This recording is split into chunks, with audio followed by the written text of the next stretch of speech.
One of the wildest Indy 500 stories in recent memory, Graham Rahal will drive for Dreyer and Reinbold Racing with Cusick Motorsports. We talk to all the principal players next.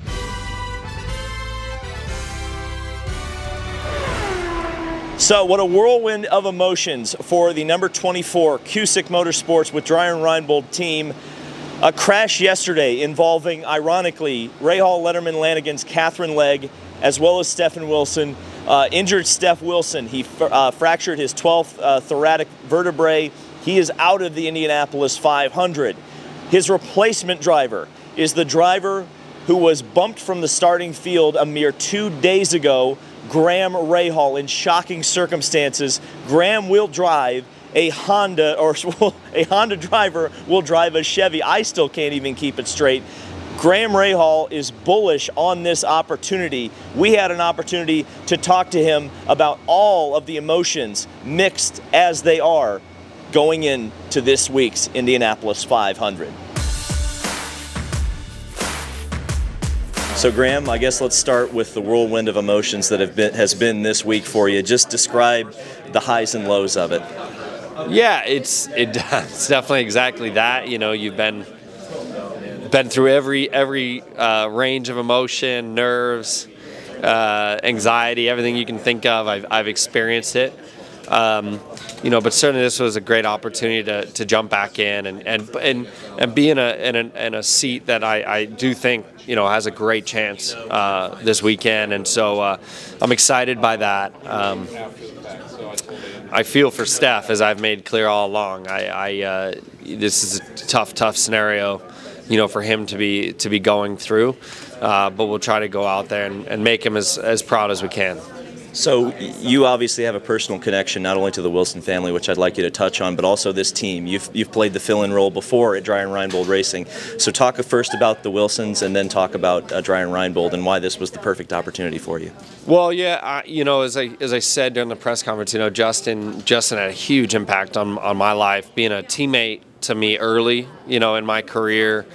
You know, a guy I leaned on a lot, you know, for advice and learned a lot from as far as driving. You know, still arguably the most talented guy I ever sat in a car next to. You know, and with Dennis, you know, so with that being said, the Wilson family to me, there's just a super close tie. And, you know, with Julia, with the girls still, with everything else, I know it just felt right to me to be here. As I said, you know, maybe in a different situation it's not as appealing.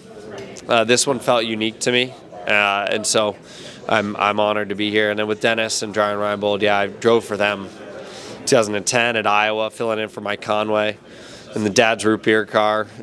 Remember it well. And we had a really good run. You know, it was a great organization. I love the way that Dennis approaches it, and you know, Chase Selman, who's been with him a long time, I think they do a great job, and I've known Brett DeBoard forever, so the team is very familiar to me, and so it just felt right to jump back in. There was a lot of hurdles. I'm shocked that it happened, that it came together this quickly, but I'm also appreciative for Dennis and for Don Cusick to give me the chance, because they knew what those hurdles were going to be from the start, and it would have been easier just to not deal with that at all.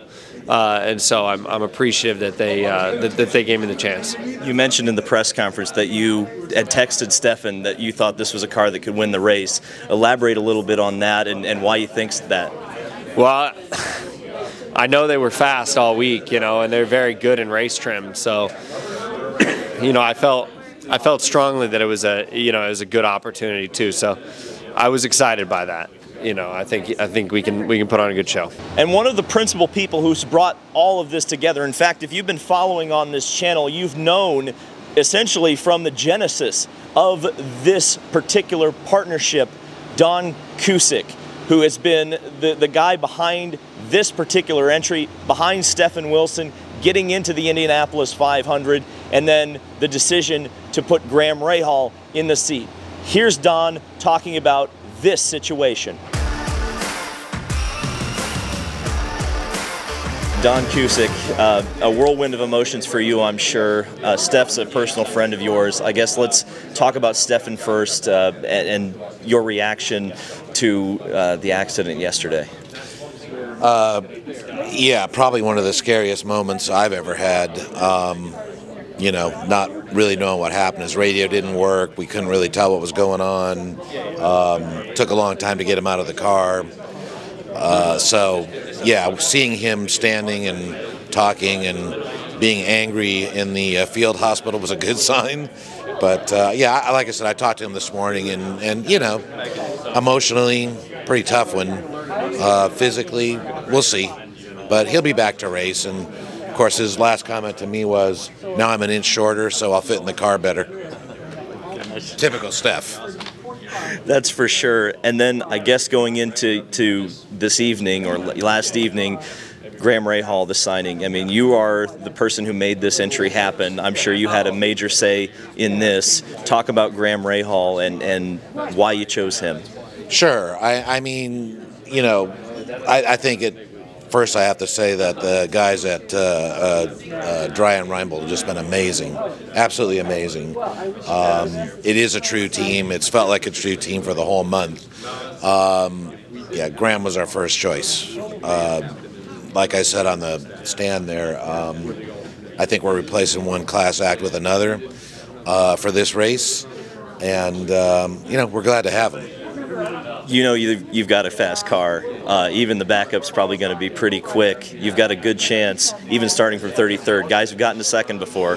Graham's a guy who can move through the field. Are you even thinking about the possibility of this car doing very well in the 500? Absolutely. Listen, if you could write a Cinderella story, I guess this would be the one, right? I mean, sure. You know, Dennis and Brett, they're committed to giving us a race car that can win. That's been the goal from day one. That's why we're here with them. And, yeah, I believe. And certainly the team name says Dreyer and Reinbold Racing.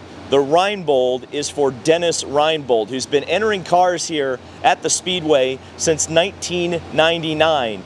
And this has been a team that in recent years has gone Indy only, but they are as well prepared as any of the full season teams. And I got to talk to Dennis about this whole situation and got into some really interesting details, not only about how Graham ended up on the team, but what exactly the chassis is that Graham will be using. Dennis Reinbold, car owner of Dreyer and Reinbold Racing. Obviously, this is a situation that I don't think anybody really wants to deal with, but you've dealt with it swiftly. Talk about how difficult the last 24 hours have been for your team.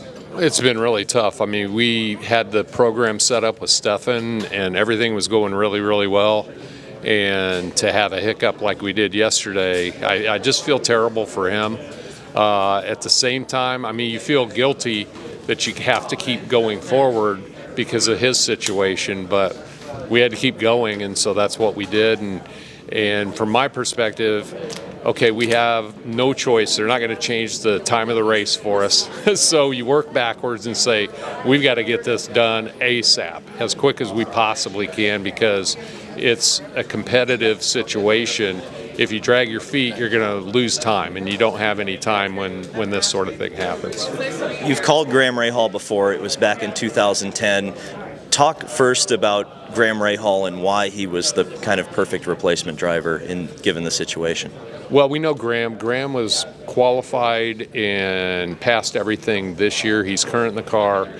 We gave careful consideration to several other of our friends that are drivers, especially Sage and JR and people like that we've worked with as well. But we thought that Graham would be a situation that he's got a lot of experience to be able to adapt to different things and jump in the car and give us a good result. We felt like he was a good choice. So one of the things that was touched on in the press conference that I'd like you to follow up a little bit on were the conversations with Bobby Rahal. I know Graham mentioned that those were intense. So, you know, when you're hammering something out with another, you know, big name in the sport, what's that like? Oh, it was great. I mean, Bobby came over and we were just like, we don't know if we can pull this off or not. There's so many different moving parts and so many things that have to happen just right. and approvals and all kinds of red tape and different things. And credit to Bobby as well as the Honda and Chevy guys to work together and cut through all that for the greater good of the sport. That's why we're here. That's why this all happened. So it was pretty touching and pretty impressive that could all come to place. It's not only a backup driver, it's a backup car. Could you describe a little bit of the history of that particular chassis and you know, the preparation level that's gone into it? We prep our cars, so all of our cars are ready to go, and we do have a lot of time since this is our only race, so we pour a lot of time into each of our chassis. So that one's got a great history here. It's finished 4th place in this race, and it's run up front and led the race, so it's fast, so we don't have any questions about that. It's just our older chassis of the 3 that we have, and the other one's fixable. It's just not in time for Sunday, so it'll be fine going forward, but now we're not sacrificing too much to change to that one. So a lot of really interesting takeaways from today. I guess we'll start with Graham Rahal. Let's start talking about cars that have started from the back of the field and performed well, and specifically started from the back. We're looking at 1992, Scott Goodyear replacing Mike Groff. That was a sponsorship team commitment. Goodyear came within a couple of feet of winning the Indianapolis 500 in 1992. Mario Andretti in 1981 technically was awarded the win of the race at one point from 32nd position on the grid. Eventually, he finished 2nd. Tom Sneva in 1980 started 33rd in a backup car and ended up finishing in the 2nd position. So, and then that's not even counting the fact that Dario Franchitti in 2012 got turned around in the pit, spun out, essentially was last, 33rd, drove through the field and won the race. Juan Montoya, very similar situation, got into contact with Simona Di Silvestro in turn 3, replaced the rear bumper pods, drove through the field and won the race. This race is a race that can be won from the back of the field. And so when we're talking about Graham Rahal, I know when we were talking about this last night on the podcast, you know, it was so hard to believe that a Chevy team could take a driver who's so closely affiliated with Honda, though it makes sense in a lot of ways. Graham has filled in for Dreyer and Reinbold in the past. The Wilson connection. One of Graham's first teammates at Newman Haas Racing was Justin Wilson. Justin was teammates with him at Dreyer and Reinbold. So there are so many things to think about with Graham, Justin, and then Steph. The other thing is build, body type. When we're talking about setups that were set up for Stefan Wilson, you think of Graham Rahal, a big, tall, burly man. There are not many of those who are qualified to drive Indy cars. Graham is one of the very few people who can probably drive a Stefan Wilson particular setup. So thinking about all of those things, I also want to think about Stefan Wilson, about Cusick Motorsports, about Dreyer and Reinbold. You guys know I've spent a ton of time with that team. This has been such a difficult situation for them, particularly for Steph, who's going to miss the Indianapolis 500 after working so diligently to get here. For the Cusick Motorsports side, for the Dreyer and Reinbold side, this is an incredible opportunity. I think Graham's got something to prove. I think Graham really wants to prove something. And thinking about the backup chassis, the fact that Dennis Reinbold mentioned that it's the car that finished 4th here. Now, in my history banks, if I remember correctly, we've already mentioned the 2012 race, Oriol Servia driving for Dreyer and Reinbold Racing in a similar situation, though he was always the primary driver, but they had to switch out the Lotus engine for a Chevy engine at a very late stage. Oriol got in that car with very little practice, actually crashed in qualifying, qualified at the back of the field, drove that car up to 4th. We know that car can go from the back of the field to the front of the field at the Indianapolis Motor Speedway. Older chassis, by the way, have won the Indianapolis 500. The only car that has won the Indy 500 that was not produced in that original batch of 2012 chassis was Helio Castroneves' car in 2018 that was originally purchased by, that was won in 2021 that was originally purchased by Dragon Speed in 2018. Eventually I'll get that right.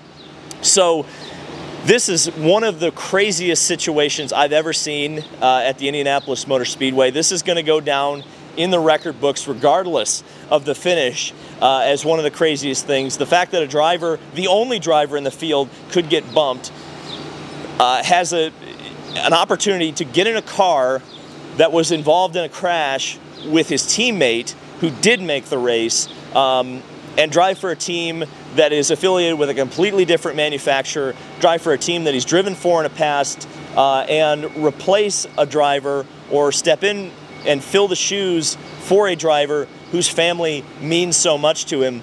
This story has so many layers, and obviously it is one of the major storylines going into the rest of the month of May. And when we look at Carb Day, who knows? I mentioned to Graham because he brought it up. He thinks that this team, this car, is capable of winning this race. I'm very, very curious to see how they do in Carb Day and in the race. And think about this as well. Ryan Hunter-Reay has been one of the drivers I've mentioned as a very good possibility to move up through the field. Well, now I think you're starting to look at Graham Rahal as well. Graham and Ryan Hunter-Reay working together, I think that's a potent and underrated combination. So thank you guys so much for watching our Indy 500 coverage. I was not expecting to come to the track today, but boy howdy, what a story. And thank you guys. We'll see you in the next video.